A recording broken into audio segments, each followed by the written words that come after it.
আমার মা গ্রামের সহজ সরল ও কর্তব্যপরায়ণ একজন মহিলা। ছোটবেলা থেকেই তিনি এমন। বিয়ের পর থেকে একা হাতেই সংসার সামলে যাচ্ছেন। আমার ঠাকুমা, বাবার মা, খুব প্রিয় ছিলেন আমার মা। মায়ের যখন ১৮ বছর বয়স, তখনই বাবার সাথে বিয়ে হয়ে যায়। ছোট ছিলেন বলে আমার ঠাকুমা মাকে নিজের মেয়ের মতোই দেখতেন। আমার বাবা শহরে কাজ করেন। ২-৩ মাসে একবার বাড়িতে আসেন, কয়েকদিন থেকে আবার চলে যান। আমার মা খেতে খুব ভালোবাসেন। মূলত ফল জাতীয় খাবার তার খুবই প্রিয়। তার কোনো খারাপ নেশা নেই, শুধু পান খান এই যা। মায়ের ভালো ব্যবহার আর সরল মনের জন্য পাড়ার সবাই মাকে খুব ভালোবাসত ও সম্মান করত। বিকেলে কাজ শেষে মা আর অন্য প্রতিবেশী কিছু মহিলা গল্প করতেন। সব মিলিয়ে পাড়ায় একটা পারিবারিক পরিবেশ ছিল।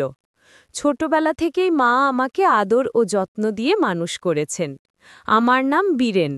মা আমায় ভালোবেসে বীরু বলে ডাকেন। ছোটবেলা থেকেই মাই আমার দেখা প্রথম ও একমাত্র মহিলা। তাই স্বভাবতই মহিলা হিসেবে মাকে ছাড়া আর কাউকে একটা সময় পর্যন্ত এত আপন করতে পারিনি। আমার বয়স ১৯। আমি একজন মাঝারি গড়নের ছেলে। আমি দ্বাদশ শ্রেণী পাশ করে হাটে চাল ডালের ব্যবসা করি।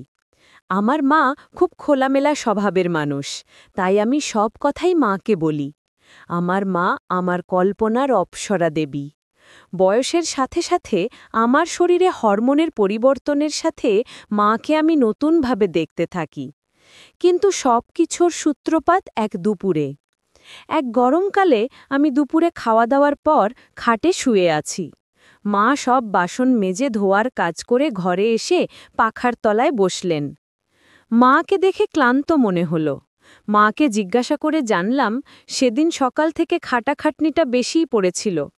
তারপর মা শুতে গিয়ে বললেন, কিরে বীরু, আজ এভাবে আড়াআড়িভাবে কেন শুয়েছিস? আমি বললাম, কেন, তুমি সোজাসুজি শুয়ে পড়ো, যেরকম প্রত্যেকদিন শো। মা বললেন, তাহলে আমার পা তো তোর গায়ে লেগে যাবে বাবা। তাতে কি হয়েছে, তুমি শুয়ে পড়ো, আমার এখন উঠতে ইচ্ছা করছে না, আমি বললাম। এরপর মা শাড়ির আঁচলটা নিয়ে ঘাম মুছলেন, তারপর শুয়ে পড়লেন। সারা দিনের কাজ করে মা অনেক ক্লান্ত ছিলেন। আমি খানিক বাদে মায়ের পা মালিশ করতে লাগলাম। মা প্রথমে খানিকটা অস্বস্তি বোধ করলেও সারাদিনের ক্লান্তির ফলে পায়ে আরাম পেয়ে আর কিছু বললেন না। এভাবেই পায়ের মালিশটা ক্রমে আমাদের দিনলিপির অংশ হয়ে উঠল। সময়ের সাথে মাকে দেখার দৃষ্টিভঙ্গি আমার আরও বদলে গেল। সাধারণত বাড়ির কোনো কাজ করার সময়, যেমন বাসন মাজা বা কাপড় কাচার সময়, শাড়িটা যাতে জলে ভিজে না যায় তাই গুটিয়ে কোমরে আটকে রাখতেন। এতে কাজ করতে বেশ সুবিধা হয় মায়ের। তার তলটলে নিষ্পাপ মুখটা যেন কোনো মায়াজালে আমার মনে তীব্র আলোড়ন ফেলত। একদিন এভাবেই দুপুরবেলা মায়ের পা মালিশ করে দিচ্ছি আর মা শুয়ে আছেন। এমন সময় পাশে তাকিয়ে দেখি অত্যাধিক গরমে কাপড় কিছুটা অগোছালো হয়ে আছে। মায়ের সেসবের দিকে কোনো খেয়াল নেই, কেননা মা ঘুমিয়ে পড়েছেন। ভাবলাম এই সময় একটা কাজ করলে ভালো হবে। মা যাতে টের না পান এমনভাবে কাজ করতে থাকলাম। বন্ধুরা, ইউটিউবের কড়া নিয়মের কারণে এসব ঘটনা সরাসরি বলা যাচ্ছে না। তোমরা কমেন্টে দেওয়া লিঙ্ক থেকে আমার ওয়েবসাইট ভিজিট করো। সেখানে একদম মনের মতো গল্প দেওয়া আছে, যেগুলো ইউটিউবে পাওয়া যায় না। কিছুক্ষণ কাজ করে জানালা দিয়ে দেখলাম বিকেলের নরম আলো পুষ্করিণীর জলকে আচ্ছাদিত করছে। আমি বিছানা থেকে উঠতে যাব, এমন সময় মায়েরও ঘুম ভেঙে গেল। মা আমায় বললেন আলোটা জ্বালাতে।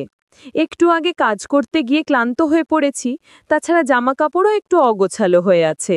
আমি আলো জ্বালাতে একটু দ্বিধাবোধ করছিলাম, তাই মাকে বললাম, আমি স্নান করতে যাচ্ছি, গরম লাগছে, তুমি জ্বালিয়ে নাও, বলে কলতলার দিকে গেলাম।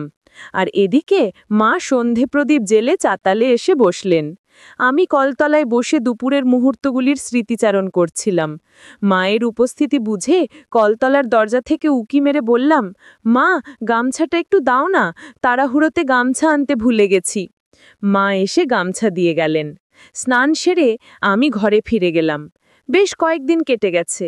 দোকানের চাপে আমিও এসব থেকে বেশ কিছুদিন দূরেই ছিলাম, কিন্তু বাড়ি ফিরে যখনই মাকে দেখতাম তখনই আমার সেই দিনের কাজের কথা মনে পড়ে যেত আর অদ্ভুত অনুভূতি হতো।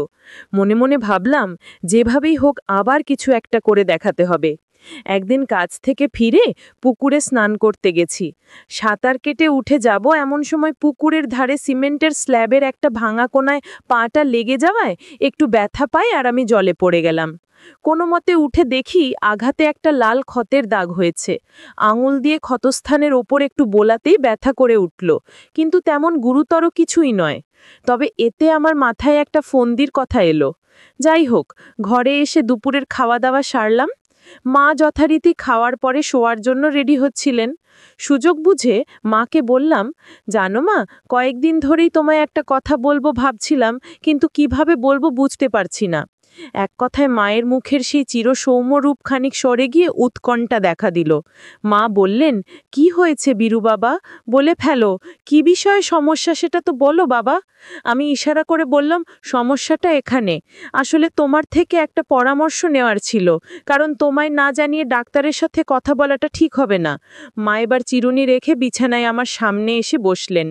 একেবারে চোখে চোখ রেখে বললেন, আমি বুঝলাম না বাবা, কি এমন সমস্যা হলো যে ডাক্তার দেখাতে হবে? আর সমস্যাটাই বা কোথায়? পায়ে ব্যথা পেয়েছো কোথাও? আমি বললাম, হ্যাঁ, একটু ব্যথা লেগেছে। এতে মা আমার চোখে চোখ রেখে এবার বেশ কড়া গলায় বললেন, বাবু, আমি এখনো কিছুই বুঝতে পারছি না। তুমি যদি এক্ষুনি আমাকে সবটা খুলে না বলো, তাহলে আজকে বিকালেই আমরা ডাক্তারখানায় যাব। আমি বললাম, কিছুদিন আগে পুকুরে স্নান করার সময় একটু আঘাত পেয়েছিলাম। প্রথমে তেমন একটা কিছু মনে হয়নি, কিন্তু ব্যথাটা এখন একটু বেড়ে গেছে। মা বললেন, দেখাও আমায়। আমি আমতা আমতা করে কিছু একটা বলতে গেলাম। মা ধমক দিয়ে বললেন, বীরু, আমায় দেখতে দাও। আমি সেই ক্ষত চিহ্নটা দেখালাম, যেটা তখনও বেশ লাল হয়ে আছে। মা একটা মলম আনতে ঘরে গেল।